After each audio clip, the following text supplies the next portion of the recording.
ओम खड्गं चक्रगदे सुजाप परिघां शूलं मुशुण्डिं शिरा शंखं सन्ददधिं करैस्त्रिनयनां सर्वाङ्गभूषावृतां नीलास्मद्युतिमासपाददशकां सेवे महाकालिकां यामास्तौ स्वपिते हरौ कमलजो हन्तुं मधुं कैटभम्। सर्वमङ्गलमाङ्गल्ये शिवे सर्वार्थसाधिके शरण्ये त्र्यंबके गौरी नारायणी नमोस्तुते। नमस्कार, स्वागत है आपका आचार्य वाणी में। मैं आचार्य डॉक्टर विक्रमादित्य आपके साथ हूं और आज का विषय जो है हमारा वो है विशेष तौर पर धनु राशि वालों के लिए कि जन्म जो आपका ये फरवरी का मास है वो किस प्रकार का रहेगा। देखिए धनु राशि वालों, आपकी राशि के दृष्टिकोण से आपकी राशि के स्वामी बृहस्पति महाराज हैं और ये बृहस्पति महाराज जो है ना विशेष तौर पर आपके लिए कई रूप से परिवर्तन की तरफ जा रहे हैं। सबसे पहले तो वक्री चल रहे थे और ये वक्री होकर अब मार्गी हो रहे हैं और ये आपकी सफलता की तरफ आपको अग्रसित कर सकते हैं। ये मार्गी होना कई मामलों में आपके लिए अच्छा हो सकता है, सफलता सम्मान पद देने के योग बना सकते हैं, लेकिन साथ साथ अगर आपने थोड़ी सी भी गलती करी तो जुर्माना भी करा सकते हैं। ऐसे में इस समय को आपको पहचानते हुए कार्य करने की जरूरत है। धनु राशि वालों के लिए ये समय दो धारी तलवार की तरह है जो फरवरी का महीना है आपके लिए। क्यों? क्योंकि बृहस्पति मार्गी हो जाएंगे, छठे भाव में बैठे हैं, मार्गी हो जाएंगे तो शक्ति तो देंगे, सम्मान तो देंगे, लेकिन शत्रु भी बढ़ाएंगे, रोग भी बढ़ाएंगे। और ऐसे में आप यदि नेगेटिव विचारों की ग्रास में फंस गए तो योग बन रहा है कि अगर नेगेटिव विचार मन में आए तो नेगेटिव हो जाएगा, इसलिए पॉजिटिव होकर सोचना सबसे पहले आपके लिए जरूरी है। ग्रह नक्षत्रों के दृष्टिकोण से मंगल महाराज भी इस फरवरी के महीने में परिवर्तन की तरफ जाएंगे, शनि भी परिवर्तन की तरफ जाएंगे, शुक्र उच्च के होकर राहु के साथ विराजमान हो गए हैं चतुर्थ भाव में। ये सब क्या करने वाले हैं आपके लिए, सिलसिलेवार तरीके से आपको समझ लेना चाहिए। यदि हम सबसे पहले बात करें 1 तारीख की, 1 फरवरी की, शनिवार का अवसर है, तृतीया तिथि है इस दिन और इस दिन ग्रहों का योगायोग आपकी राशि के अनुसार से हम देखें तो आपके लिए अनुकूल दिखाई देता है। पुरुषार्थ से कार्य करने के योग दिखाई देते हैं। स्वार्थी बनना पड़ेगा थोड़ा सा, लोगों की बातों में मत आइएगा। लोग अपने बातों में लगाकर आपका टाइम बर्बाद कर देंगे तो फिर आपके लिए समय अच्छा नहीं रहेगा। इस बात का ध्यान रखते हुए कार्य करने की जरूरत है और ऐसे में शिव की आराधना करें। गौरी पार्वती जी का विशेष तौर पर ध्यान करते हुए उनको श्रृंगार के समान उपस्थित करें। गुप्त नवरात्रि का तीसरा नवरात्र है तो अवश्य ध्यान करें। उस दिन को तिल के लड्डुओं का भोग लगाएं, शिव परिवार को और उनका प्रसाद ग्रहण करें, आशीर्वाद से लाभ मिलेगा। हमने विवेकानंद योगाश्रम में पूरी गुप्त नवरात्रि के अवसर पर बड़ा यज्ञ रखा है गुप्त नवरात्रि का, तो उसमें भी आप भाग ले सकते हैं, अपने नाम से यज्ञ करा सकते हैं। 2 तारीख रविवार का अवसर, चतुर्थी तिथि है, इस दिन बसंत पंचमी का योग है, श्री पंचमी का योग है। ग्रह नक्षत्रों के दृष्टिकोण से ग्रह परिवर्तन की तरफ बहुत जल्दी से चल रहे हैं आपके लिए और ये परिवर्तन शुक्र के साथ जो उच्च के शुक्र राहु के साथ विराजमान हो गए हैं चंद्रमा, और ये आपके लिए बड़ी अनुकूल स्थिति बनी हुई है। जैसे गजकेसरी योग बनता है वैसे ही शुक्र के साथ चंद्रमा यदि हो जाए उच्च के तो बहुत सुंदर योग बना देता है। लाभ के योग प्रशस्त करता दिखाई दे रहा है, पर स्वास्थ्य का थोड़ा ध्यान रखने की जरूरत रहेगी। इस बात का ध्यान रखें तो अच्छा रहेगा। बसंत पंचमी है इस दिन, लेकिन बसंत पंचमी के साथ इस बार एक दिक्कत यह है कि वो अनसूच साया तो है। बहुत सारे लोग शादी इत्यादि नए नए कार्य आरंभ करने के लिए लाहित रहते हैं, लेकिन इस बार दिल्ली के पंचांग के अनुसार से लैंग्यूट्यूड लैटिट्यूड की बात करें तो वहाँ पर दिखाई दे रहा है कि पंचमी क्षय हो गई है, यानी अगले दिन सूर्योदय से पहले पंचमी क्षय समाप्त हो जाएगी। तो ये अनसूच साया दोष युक्त हो गया। बहुत सारे लोग मुहूर्त कर रहे हैं, शादी कर रहे हैं, तो ध्यान रखें उस दिन भद्रा शांति भी अवश्य कराने की ज़रूरत है, नहीं तो क्या होगा, ग्रह नक्षत्रों का नेगेटिव प्रभाव रहेगा। इस बात का ध्यान रखते हुए कार्य कर लेना चाहिए आपको।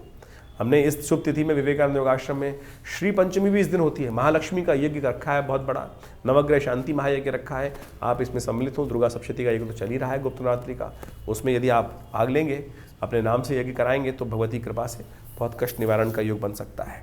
3 तारीख सोमवार का अवसर, षष्ठी तिथि विद्यमान है और ग्रह नक्षत्रों के दृष्टिकोण से यदि हम देखें तो ग्रह विशेष तौर पर आपके लिए समय जो है वो बड़ा अनुकूलता की तरफ आगे चलता दिखाई दे रहा है। बस झगड़ों से बचना है। मंगल वक्री होकर जिस प्रकार का योग बना रहे हैं आपके लिए थोड़ा सा द्वंद्वात्मक स्थिति उत्पन्न कर रहे हैं। द्वंद्व से बचें, अननेसेसरी क्लैश से बचते हुए कार्य करने का प्रयास करें, दूसरों के झगड़ों में न पड़े, इस बात का ध्यान रखते हुए कार्य करने की जरूरत है आपको। ऐसे में अच्छा रहेगा कि शिव का आराधना करें, शिव को मंदार के पुष्प अर्पित करना, मंदार षष्ठी है वो बड़ा कल्याणकारी रहेगा आपके लिए।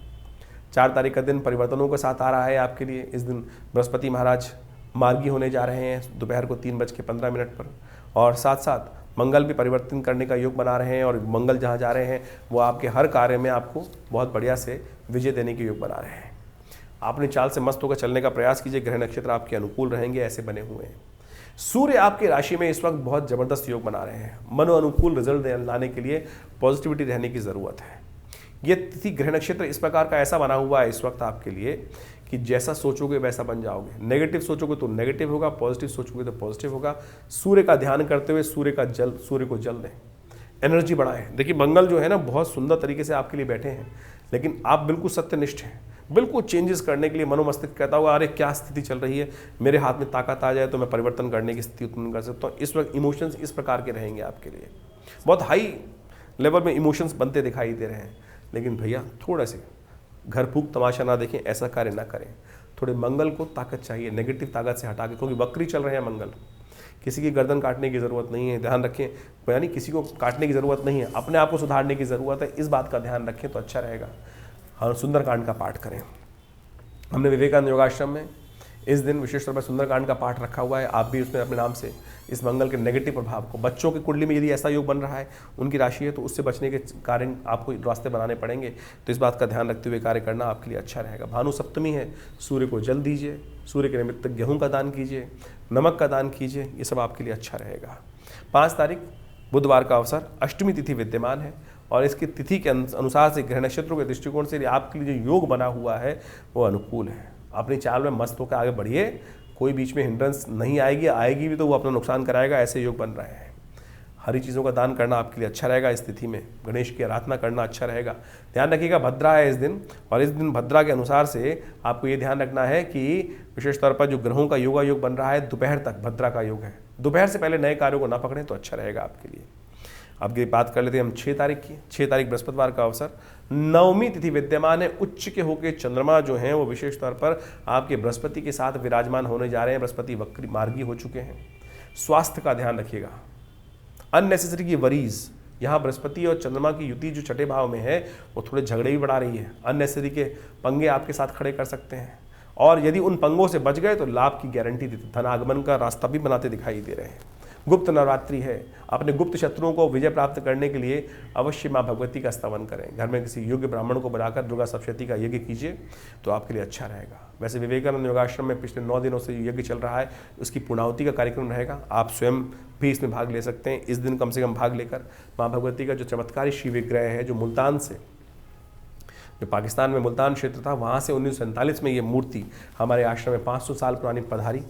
आप उनका दर्शन करके इस शुभ यज्ञ में अवश्य सम्मिलित हों। माँ भगवती कृपा से बहुत अनुष्ठान से लाभ प्राप्ति के योग बनेंगे।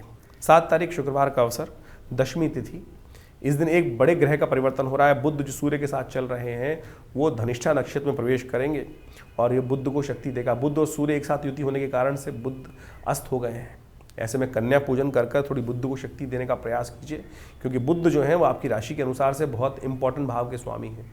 थोड़ी कमज़ोर अवस्था में है, जो चीज़ों को अनमैनेज करने में जो दिक्कत आ रही है, यानी को मैनेज करने में दिक्कत आ रही है, अनऑर्गेनाइज हो रही हैं चीज़ें, वो इसके कारण से ही हो रही हैं, क्योंकि बुद्धि थोड़ी सी इस वक्त अस्त अवस्था में है।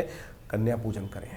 अभी गुप्त नवरात्रि गई है, तो ऐसे में इन पूरे दिनों में, गुप्त नवरात्रि के दिनों में भी यदि आप नित्यपति कन्याओं का पूजन करते रहेंगे तो बुद्ध शक्ति प्राप्त करते रहेंगे और चीज़ों को ठीक करने में आपको हेल्प मिलती रहेगी। 8 तारीख शनिवार का अवसर, एकादशी तिथि है, शनिवार के दिन पड़ रही है जया एकादशी। यदि पद्म पुराण को पढ़ें तो वहाँ लिखा गया कि जया एकादशी, माघ मास के एकादशी के दिन, शुक्ल पक्ष की एकादशी होती है, जया एकादशी के दिन पिशाच बाधा तक यदि आपके जीवन में आ गई है, कई बार एंजाइटी डिसऑर्डर हो जाते हैं, नेगेटिव एनर्जियों का इम्पैक्ट हो जाता है, ऐसा लगने लगता है कि नज़र लग गई है, कुछ हो गया है, तो उन सब की बाधा से भी निवृत्ति का रास्ता बहुत सुंदर बन जाता है। कहा जाता है कि इस दिन भगवान विष्णु का सुंदर पूजन करें, पुरुषसूक्त से पाठ करें और भगवान विष्णु को पूरा षोडशोपचार पूजन करके तिल युक्त जल से उनको स्नान कराने के बाद इस जल से को स्वयं ग्रहण करें तो अकाल मृत्यु भी दूर हो जाती है, पिशाच बाधा भी दूर हो जाती है। ग्रह नक्षत्रों के दृष्टिकोण से परिवर्तन का योग है। परिवर्तन आपके लिए नई एनर्जी को लेकर आ रहा है।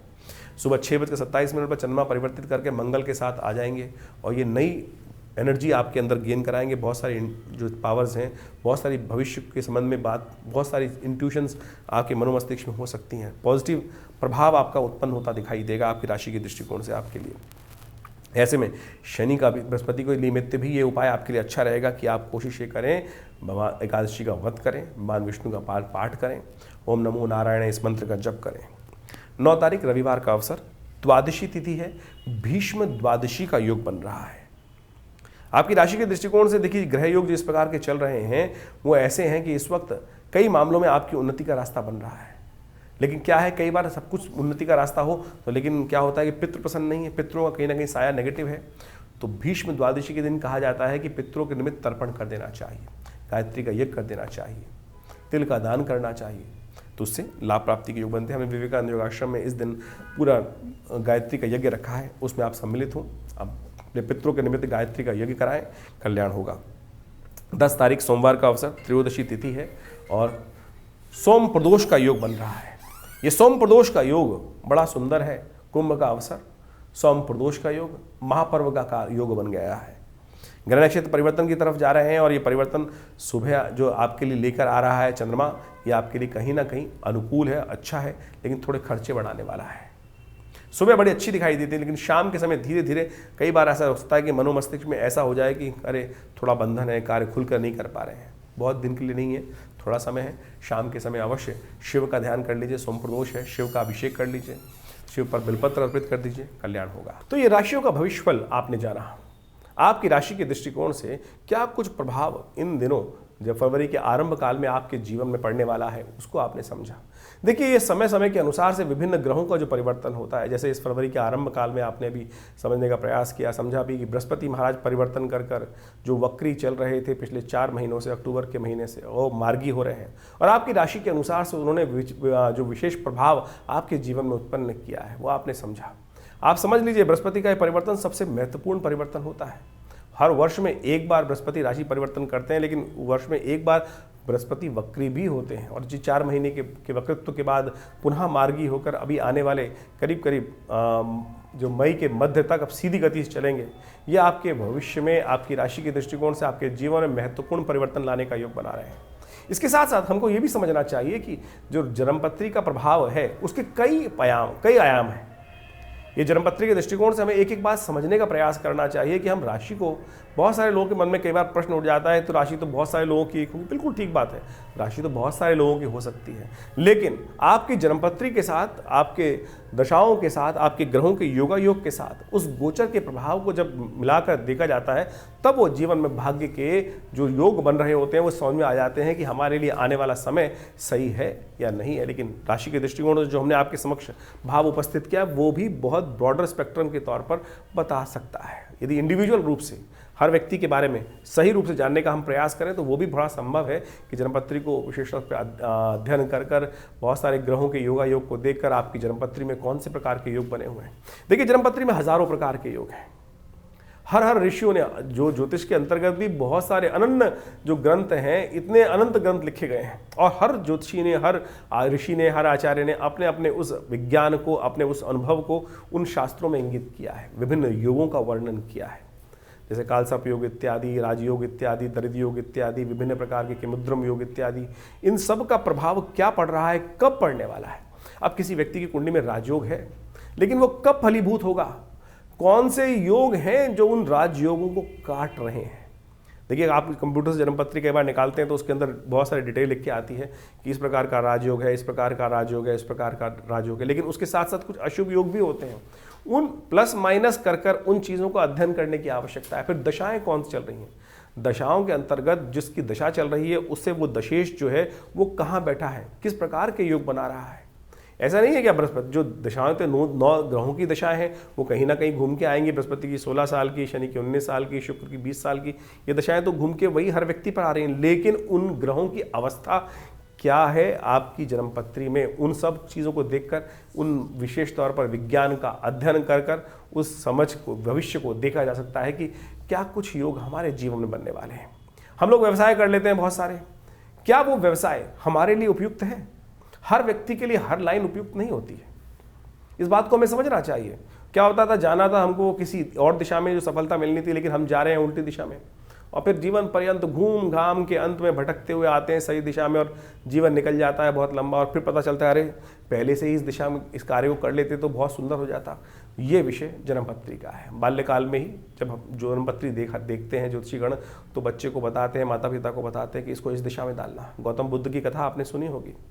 गौतम बुद्ध के संबंध में जब ज्योतिषीगणों ने उनकी जन्मपत्री को देखा तो बताया उनके पिता को कि ये बच्चा सन्यासी बन सकता है। पिता ने लाख प्रयास किया कि बच्चे को उस तरफ ना डाला जाए, बांध के रख दिया गया, बिल्कुल जो ऐसे किसी व्यक्ति को, साधु व्यक्ति को उनके जीवन में लाने का प्रयास ही नहीं किया गया। लेकिन फिर भी जब काल आया, समय आया, वो व्यक्ति बदल गया। तो इसी प्रकार से आपके जीवन में कौन से योग हैं, किस प्रकार से आपको लाभ प्राप्ति के योग बनने हैं, कब आपको सफलता प्राप्त करने के योग बनने हैं, वो यदि आप समझ लें आपकी जन्मपत्री के अनुसार से, तो आप अपने जीवन में परिवर्तन का मार्ग बहुत जल्दी से प्राप्त कर सकते हैं। नहीं तो भटकते रहेंगे। देखिए, सुर दुर्लभ मानुष तन पावा, 84 लाख योनियों में भटकने के बाद इस मनुष्य जन्म को प्राप्त किया है। और फिर इसमें भी यदि अज्ञानता से कार्य करेंगे तो अज्ञानता से कार्य करने से क्या होगा कि वो जीवन में सफलता नहीं मिल पाएगी। अज्ञानता को दूर करें, ज्योतिष विज्ञान का विषय है। आज नासा भी, बाहर के विदेशी वैज्ञानिक भी हमारी उन काल गणनाओं को, ज्योतिष के पंचांग को सत्य मानते हैं। सोचे तो हमारी कई बार लोग भ्रांति उत्पन्न करने के लिए बहुत सारी बातें उत्पन्न कर देते हैं, मनोमस्तिष्क में डाल देते हैं, अरे कुछ नहीं होता है। बहुत कुछ होता है, हमने देखा प्रत्यक्ष भाव से। आज भी देखते हैं, नृत्यपति देखते हैं कि बहुत सारे लोग आते हैं और वो योगा योग जो है प्रत्यक्ष अकाट्य भाव से जीवन में घटित हो रहे होते हैं। तो इसको समझने की आवश्यकता है। सिद्धांत गलत नहीं है। जो सिद्धांत पे काम करने वाले लोग हैं, तथाकथित हैं, अज्ञानी हो सकते हैं, वो मेरे ज्ञान में फ़र्क हो सकता है, लेकिन विज्ञान बिल्कुल ठीक ठाक है, बढ़िया है। तो इस बात को सिद्धांतिक तौर पर समझते हुए हमें कार्य करने की आवश्यकता है। तो आप जन्मपत्री के संबंध में पूरी डिटेल, इस सब संबंध में आश्रम में जो कार्य होते हैं उनमें आप अच्छे से जुड़कर जान सकते हैं। अभी तो इन दिनों नवरात्र, गुप्त नवरात्रि के यज्ञ चल रहे हैं जो 6 तारीख तक चलेंगे। आप उनमें भी, उन नवरात्रों में भी भाग लेकर अपने जो ग्रह गणनाओं के अनुसार से उपाय करने का प्रयास करते हैं। देखिए, एक बात समझें, हम ग्रहों के उपाय करने की तरफ जाते हैं, उपाय बड़े टोटकों में फंस जाते हैं। उपाय तो परमात्मा का स्मरण ही है। हम रविवार को आश्रम पे बहुत बड़ा विशाल यज्ञ करते हैं, समय समय पर सुंदरकांड, अनेक प्रकार के भजन कथाओं का आयोजन होता ही रहता है। निवारण वही है। हम छोटे छोटे टोटकों में या कुछ नगों में फंस जाते हैं और उनको निवारण करने की तरफ जाते हैं। भारतीय संस्कृति में सबसे श्रेष्ठ कार्य कहा गया यज्ञो वही श्रेष्ठतम कर्म। और हमारे आश्रम पे नित्यपति करीब पिछले 60 सालों से नित्यपति 8 घंटे यज्ञ चलता ही है। और हर रविवार को उस आश्रम में होने वाले उन यज्ञों में आप स्वयं भाग ले सकते हैं और हमारी तरफ से कोई शुल्क नहीं लगता उन यज्ञ इत्यादि में भाग लेने के लिए। नवरात्र का यज्ञ रहेगा, उसमें भी आप स्वयं आके बैठें। और अभी शिवरात्रि का कार्यक्रम बहुत बड़ा आने वाला है और उन सब में भी विभिन्न प्रकार के कार्यक्रम समय समय पर रहेंगे। तो आश्रम के साथ जुड़कर आप बहुत सारे अपने प्रश्नों का निवारण भी कर सकते हैं। हाँ, आपको कोई प्रश्न करना है और आपको लग रहा है फ़ोन नहीं मिल रहा है तो चिंता ना करें, इन नंबर्स पर आप व्हाट्सअप भेज सकते हैं, अपने प्रश्न को लिख के भेज सकते हैं। बहुत सारे लोग भेज रहे हैं और उनको समय के अनुसार से अवश्य जवाब भी देने का प्रयास करते हैं। तो आप भी इन नंबर्स को नोट कर लीजिए, अपने प्रश्नों को इन व्हाट्सअप के माध्यम से भी भेज सकते हैं हमारे पास। हम अवश्य प्रयास करेंगे जल्दी से जल्दी आपके प्रश्नों का समाधान आप तक पहुँचाएँ।